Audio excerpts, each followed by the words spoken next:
Wide receivers, Pilch, your risers and fallers, mate.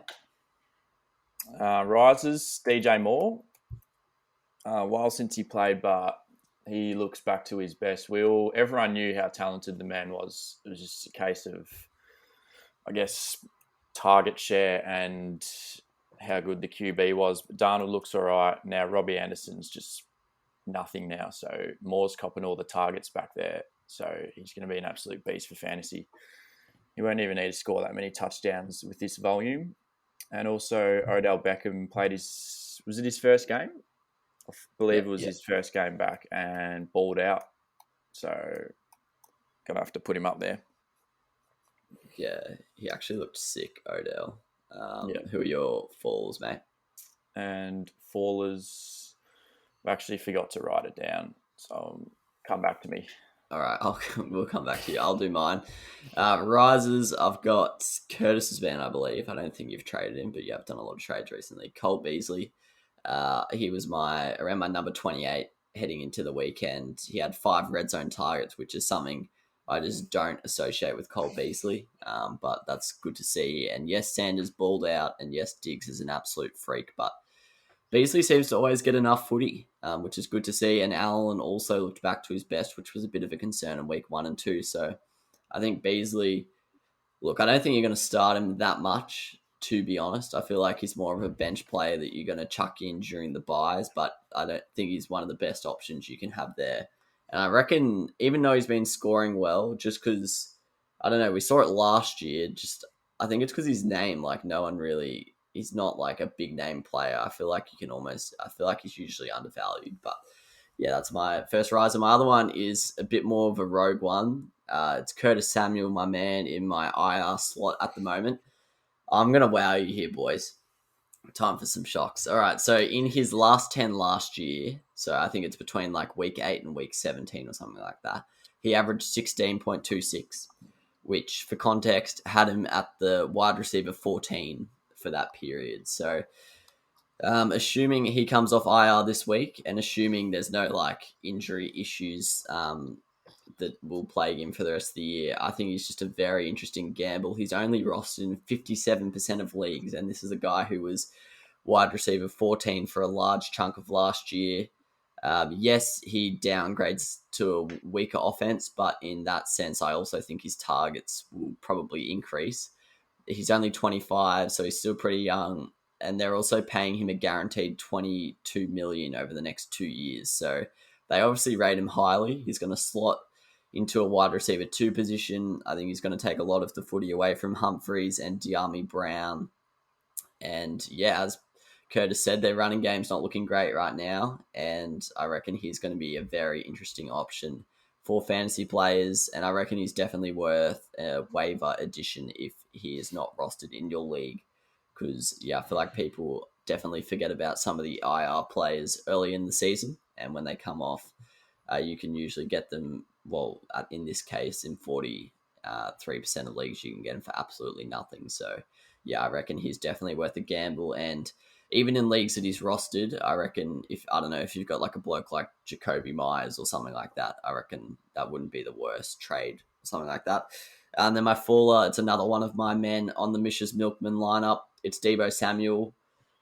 Look, I'm not like that low on him, but I just had him really, really high. Like I actually had him in my top 10, which is pretty outrageous, but I still think he's being undervalued by everyone. I think he'll be top 20. But Ayuk and Kittle sort of looked to get back into the swing of things. Last week, Ayuk had 4 red zone targets himself. Did only catch 1, but anyways, he's obviously getting more attention. And then Kittle, can't remember his stat line, but I reckon he had like 6 catches or something. So yeah, I think both of them, their usages are returning to what we were expecting. And obviously that's going to affect Debo. He still had 11 targets on the day, and he was on Jair Alexander. So you can forgive him for not having a blinder, but I just don't think his production out of week 1 and 2 was sustainable, and I think we saw that in week 3. So, he's a bit of a faller for me, but I still think he's being a little bit underrated by people because I don't think week 1 and 2 was a fluke. I just think it was a little bit inflated of what he really will give us. But yeah, he's going to be an interesting one to watch. Curtis, your wide receivers, mate. For the risers, going to start off with Cooper Cup. I wasn't too high on him at the start of the season. Obviously, I still thought he was probably top 20. Um, and I've been pretty warish of chucking him in my top 10 until now, just because obviously wide receivers can be pretty volatile. They can obviously have some insane weeks. And Lockett's a prime example of this, where they can have a couple insane weeks and then they can really fall off a cliff for the next couple. But it seems to be that Cooper Cup's production is going to be something that's pretty consistent throughout the year with Stafford. So he's a definite riser for me. And I haven't chucked him in my top five yet. I've probably got him around six on my wide receiver rankings. But if he does it again this week, I don't see how I can keep him outside my top five. He'd be a solidified figure in my top five wide receiver rankings. So massive rise for that man. Also got the Arizona receiver core bar Hopkins in my rises. Hopkins looked injured to say the least on Sunday. So I think if he's injured and out for a bit, which he might be, just because he actually did look like he was in some strife, that there's a chance that Kirk and Green can have an increase in production. Kirk's actually looked pretty good in those first few weeks as well. I think he's the 15th best producer of PPR points at the moment in terms of wide receivers. So he's looked pretty solid. Had a good volume as well. So those two are both risers.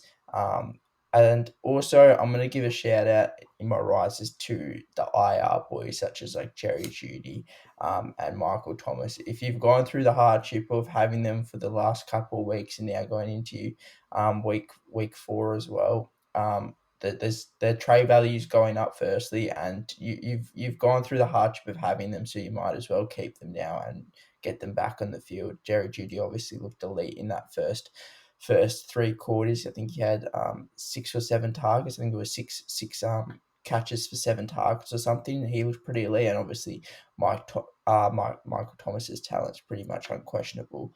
So he's both of them are big risers in my books, and if you've got them, keep them. In terms of Fowlers, Hopkins is certainly one for me, just because of that injury. I think it's a rib of some sort. So I would just be a bit wary of him. And I've also got AJ Brown. His first 2 weeks didn't look that great, and then obviously he seems to have an injury as well, and it's week to week. I believe it's the hamstring. He obviously still has some trade value, and there's also a lot of competition there with Julio, and then obviously Henry seems to be getting the ball a lot more again, and seems to be involved in the pass catching game this year as well. So I think if you've got AJ Brown and Julio Jones for that matter, just be a bit wary of them, just given Henry and the amount of mouths that need to be fed in that offense. Yeah, absolutely. I agree with that one. Both, to be honest, Kachuk Julio in there as well. They're both a bit of a worry at the moment.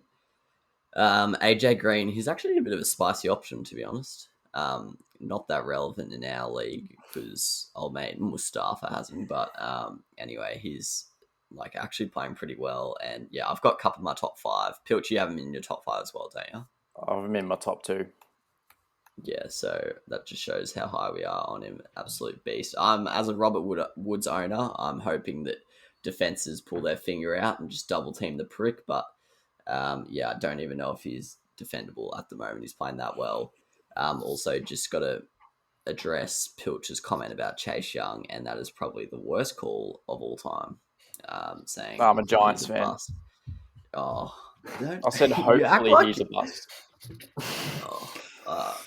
You're an absolute cook. When Pilch has gone from the Lions, yeah, that's what I to don't the get. Packers, and now to Packers. the Giants, and Mate, you were frothing the Packers. mate, I No, don't get I how like Aaron Rodgers and Adams. I don't like you. I actually respect it, but like I don't know how you have this ability to just pick up Die Hard like straight away. Like I cannot do it. Like I've tried in the past, and I can't care about a team that I haven't cared about My in the Lions past. fanship was never really a fanship, to be fair. Well, I don't Like, I'm know. locking- I've I'm seen you locking in get the triggered Giants. about a few losses, mate. Yeah, you're locked in the Giants now. I'll give you that. But yeah, it is road footy to the point where you're talking shit about division rivals. Like, come on, brother, relax. But anyways, tight ends, mate. We'll go. Actually, did you pick your Fuller Pilch? Yeah, I realised I already said it in the QB section. It was Cooper and Lamb, but I would like to also throw in my man Allen Robinson, who just can't cop a good QB to save his life. Feel bad for him, and I hope he can turn it around, but it's not looking good. Yeah, definitely. Yeah, I wasn't that keen on him, to be honest, from about week 2 onwards. But yeah, his value's diminishing pretty fast, so I'd be offloading that bad boy. It's a miracle! Oh, yeah! What about that one? Unbelievable! Balotelli, Aguero! Crowd cheers. Here's Siddle.